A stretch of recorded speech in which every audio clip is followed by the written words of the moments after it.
Si Evan Weber, isang arkitekto, ay nagkaroon ng masayang umaga kasama ang kanyang asawang si Karen bago sila sorpresahin ng kanilang mga anak na sina Jake at Lisa sa isang pagdiriwang ng araw ng mga ama, dala ang cake at isang regalo na orasan. Matapos ang ilang biruan ni Evan at ng mga bata ay pinaalalahanan ni Karen kay Evan ang tungkol sa kanyang planong pagbiyahe kasama ang mga bata na hindi siya makakasama. Sa kusina, habang kumakain sila ay dumating si Luis, isang kaibigan ng pamilya at assistant ni Karen para idala ang kanyang art catalog. Habang naghahanda sina Karen at ang mga bata para umalis ay nagbiro si Evan tungkol sa pagpapakete ng mga imahinaryong gamit para sa biyahe. Tinalakay ni Luis ang mga detalye ng pagpapadala ng mga artworks ni Karen sa isang gallery. Sinigurado ni Karen na maayos ang lahat bago sila umalis. Sa labas habang naghahanda paalis ay pinaalalahanan ni Karen si Evan tungkol sa kanyang shoulder injury na nagmumungkahi ng therapy habang ang mga bata ay magiliw na nagpaalam. Pagkaalis nila, naiwan si Evan na mag-isa kasama si Monkey. Sa isang maulan na gabi, si Evan ay nagtatrabaho at bumubuo ng bahay sa kanyang computer. Sinagot ni Evan ang isang video chat ni Karen na nasa kanilang destinasyon na kasama ang kanilang dalawang anak. Pagkatapos ng tawag, nakarinig si Evan ng katok sa pintuan.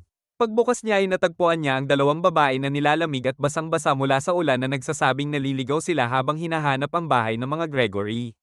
Ipinaliwanag nila na ang kanilang mga cellphone ay basang-basa at naiwan sa bahay kaya't hindi nila magamit upang makontak ang kanilang mga kaibigan kaya't humingi sila ng pahintulot na gamitin ang kanyang computer. Bagamat nag-aalangan ay pinapasok ni Evan ang mga babae upang magpainit at gamitin ang kanyang iPad upang maghanap ng tulong online. Binigyan sila ni Evan ng mga tuwalya at pinahiram ng iPad. Ang mga babae, sina Genesis at Belle, ay labis na nagpapasalamat sa kanya. Nang tanungin nila ang kanilang kaibigan online para sa address, napagtanto nilang nagkaroon ng kalituhan sa komunikasyon sa kanilang driver ng taxi kaya't malayo sila sa kanilang destinasyon. Nag-alok si Evan na tumawag ng Uber para sa kanila na kanilang tinanggap na may pag-aalinlangan. Habang hinihintay ang Uber ay nais nila na gamitin ang kanyang dryer para patuyuin ang kanilang basang damit at pumayag naman siya at nag-alok ng mga robe bilang kapalit. Nag-alok din si Evan na subukang ayusin ang isa sa kanilang basang cellphone sa paglalagay nito sa bigas. Nang umalis si Evan upang kunin ang mga kailangan nila, nagpalitan ng tingin ang dalawang babae. Habang naghahanda ng tsaa sa kusina si Evan, dumating sina Genesis at Belle na nakasuot ng mga robe at ibinigay ang kanilang mga basang damit upang mapatuyo. Inalok ni Evan ang mga ito ng tsaa at pansamantalang umalis upang ilagay ang kanilang mga damit sa dryer. Nang bumalik siya ay nakita niyang nag-eeksperimento ang dalawa sa kanyang DJ equipment at sumasayaw kasama ang kanyang aso. Maingat na pinaalalahanan sila ni Evan na mag-ingat sa kanyang kagamitan. Naging interesado ang mga babae sa kanyang koleksyon ng mga vinyl kaya't inamin ni Evan na dati siyang DJ. Nagulat sila sa kanyang edad at pinuri ang kanyang batang hitsura na nagdala sa kanila ng usapan tungkol sa kanyang pamilya. Ibinahagi ni Evan na siya ay kasal sa isang sculptor at may dalawa silang anak. Humanga sina Genesis at Belle sa mga gawa ng asawa ni Evan na nakadisplay sa bahay at binanggit ang kagandahan at pagkamalikhain nito. Nagbago ang ihip ng hangin nang simulan ng dalawa na landiin si Evan at sinubukang isali siya sa kanilang biruan. Tinalakay ng dalawa ang kanilang mga trabaho bilang flight attendant na ikinwento ang kanilang mga paglalakbay at pananaw sa sex at monogamy. Sa kabila ng kanilang sinasabi ay pinanatili ni Evan na siya ay kalmado at madalas na lumipat ng upuan upang maiwasan ang kanilang paglalandi. Nagpunta si Genesis sa banyo habang si Belle ay nagpasalamat dahil nagkita sila na tinawag niya itong tadhana at sinubukang ayain si Evan sa pagsasayaw. Habang tila mas nagiging mainit ang sandali, tiningnan ni Evan ang kanyang telepono at nakitang dumating na ang Uber kaya pinuntahan na ni Belle si Genesis. Kinuha ni Evan ang mga damit ng mga babae sa dryer habang naghihintay sa labas ang kanilang Uber. Kumatok siya sa pinto ng banyo upang ipaalam sa kanila ngunit hindi sila sumagot.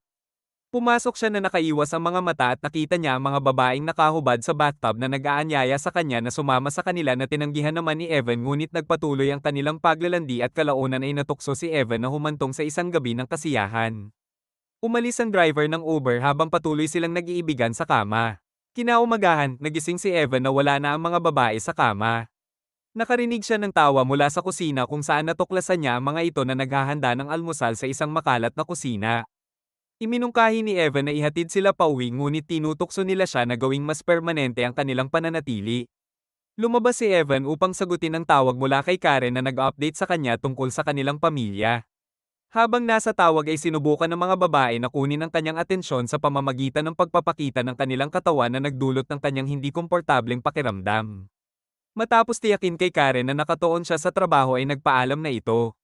Galit na hinarap ni Evan ang mga babae at hiniling sa kanila na magbihis at umalis. Naghintay si Evan hanggang si Genesis ay nakabihis na habang hinanap naman niya si Belle na natagpuan niya na nagtatago sa closet at patuloy na sinusubukang akitin siya. Pagod at naiinis ay pinilit ni Evan na buhatin si Belle at dalhin ito kay Genesis at binigyan sila ng huling babala para umalis. Naghintay si Evan sa labas ngunit nawala ng pasensya at pumasok sa bahay. Nakita niya ang dalawa na sinusulatan ng mga sculpture ni Karen at galit na hinarap sila. Sinubukan ni Evan na tumawag ng pulis ngunit tinakot siya ni Genesis at binantaang may hawak silang ebidensya na makakapaglagay sa kanya sa bilangguan dahil sa kasong statutory rape sapagkat sila ay mga menor de edad pa. Hindi makapaniwala si Evan kaya nag-alok siya ng pera upang ayusin ang sitwasyon ngunit tumanggi ang dalawa. Nagring ang doorbell kaya binuksan ni Evan ang pinto at nakita si Vivian na humihingi ng paumanhin dahil sa pagka-late niya dahil sa bagyo. Inalok ni Vivian si Evan ng isang masahe ngunit sinundan at tinukso siya ni Genesis. Kitang-kita ang pagkainis ni Vivian at naglakad palayo ngunit sinubukan ni Evan na ipaliwanag ang kanyang sarili. Bumalik si Evan sa loob at nakita niya ang mga babae na nilalaro ang kanyang kagamitan. Galit na inutusan niya silang umalis ngunit kinukutya nila siya at pinagbantaan na ilalantad ang lahat sa kanyang asawa. Nawala ng kontrol si Evan, hinawakan sa leeg si Genesis at pagkatapos ay tumawag sa 911 upang magsumbong. Gayunpaman, tinapos ni Genesis ang tawag at pumayag na umuwi. Nag-aatubili na hinatid sila ni Evan sa kanilang destinasyon. Pagdating nila, bumaba ang mga babae sa kotse at patuloy na kinukutya siya habang siya ay paalis pero hindi pala ito bahay ng dalawa. Umuwi si Evan at nilinis ang kalat na iniwan ng mga babae, kasama na ang kusina, banyo, at mga likhang sining ni Karen. Maya-maya, habang nagtatrabaho siya sa gabi ay nakarinig siya ng ingay. Sa pagsisiyasat ay natuklasan niya ang isang sirang larawan ng kanyang pamilya.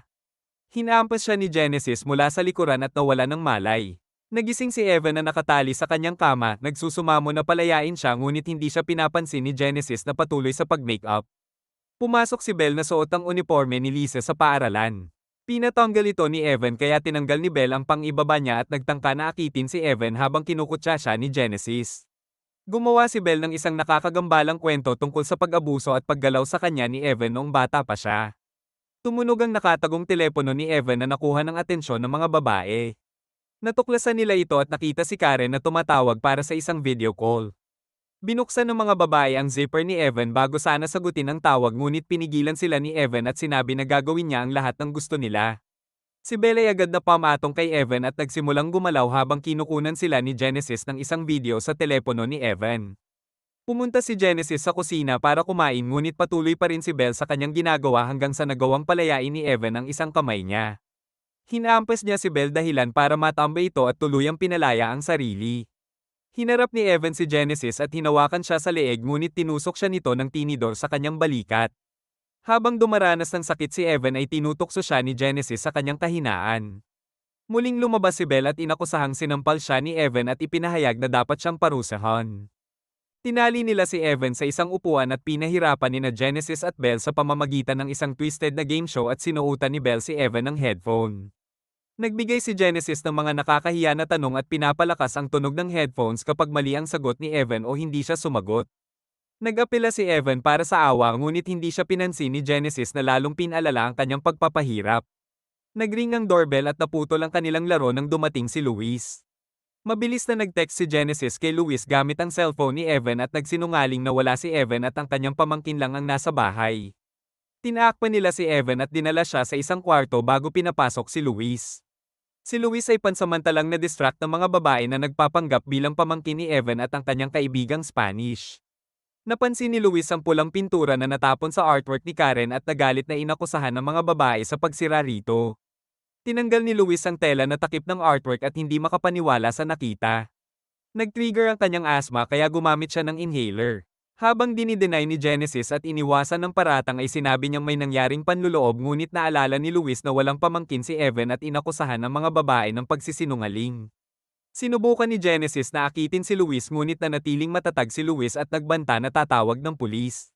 Nang marinig ang ingay mula sa kabilang kwarto ay lihim na kinuha ni Genesis ang inhaler ni Luis mula sa kanyang bulsa bago magtungo roon si Luis.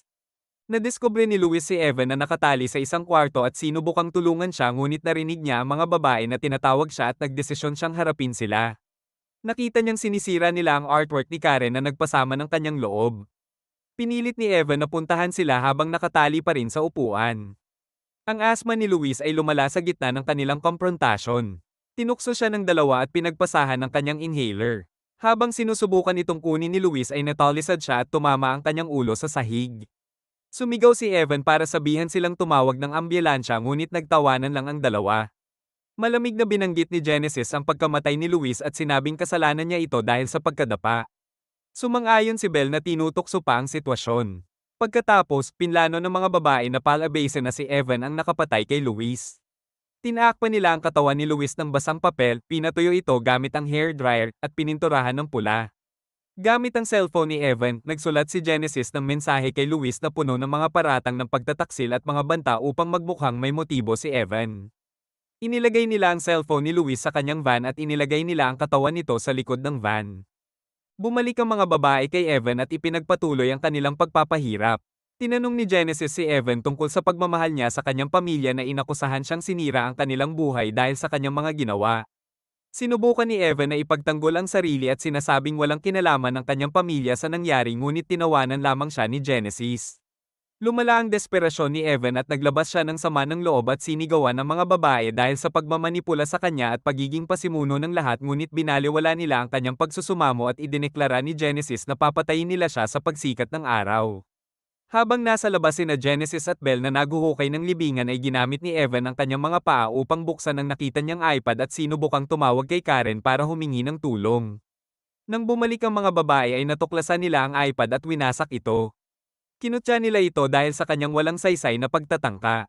Mas lalo nilang tinukso si Evan nang isiniwalat nila na sinubaybayan nila siya at ang kanyang pamilya na nagdulot ng matinding pagkabigla ni Evan. Pinalala pa ng mga babae ang kanilang pagpapahirap sa pamamagitan ng pagsira sa mga artwork ni Karen, mga gamit ni Evan, at mga laruan ng kanyang mga anak. Kinutya nila si Evan, ginupitan ng buhok at ininsulto ang kanyang hitsura. Habang naghahalungkat sa bahay, nakakita sila ng baril na nakatago sa base na lalong nagpaigting ng tensyon. Iniutos ni Genesis kay Belle na kalagan si Evan upang pilitin lamang siyang sumali sa isang laro ng taguan na binalaan siyang papatayin kapag sinubukan niyang umalis ng bahay ngunit sila ay aalis na kapag hindi siya makita ng mga ito. Tumakbo si Evan, kumuha ng kutsilyo at nagtago. Patuloy siyang tinutokso ni na Genesis at Belle habang hinahanap siya at unti-unting papalapit sa kanyang kinaroroonan. Inakit ni Evan ang mga babae sa lugar ng kanilang aso at sinubukang makalusot sa kanyang taguan ngunit nakita siya ng mga babae at habang tumatakbo ay nadapa siya. Nahabol siya ni Genesis at tinutukan ng baril. Pagsapit ng umaga ay dinala nila si Evan papunta sa likod ng bahay at itinapon sa hukay na kanilang ginawa. Sinimulan nilang tabunan siya na iniwan lamang ang kanyang ulo na nakalitaw sa ibabaw ng lupa. Sinabi nila na patatawarin siya kung aaminin niya ang kanyang mga ginawang kasalanan sa kanyang asawa na pumayag naman si Evan. Nag-voicemail si Genesis kay Karen ngunit pinutol ito bago pa man makatawag si Evan ng tulong. Nang akala ni Evan na hahampasin nila siya ng bato sa ulo ay sinabi ng mga babae na ang kanilang ginawa ay laro lamang. Ipinost nila online ang video na kanilang kinunan upang siguraduhin ang kahihiyan ni Evan at ipinakita ito sa kanya. Iniwan nila si Evan na nakalibing hanggang leeg sa hukay. Umalis ang mga babae sa bahay dala ang kanilang aso. Nang makabalik sina Karen at ang kanilang mga anak sa bahay ay nadatnan nila ang gulo at pinsalang iniwan na nag-iiwan sa kanila upang harapin ang mga naging resulta ng mga desisyon ni Evan.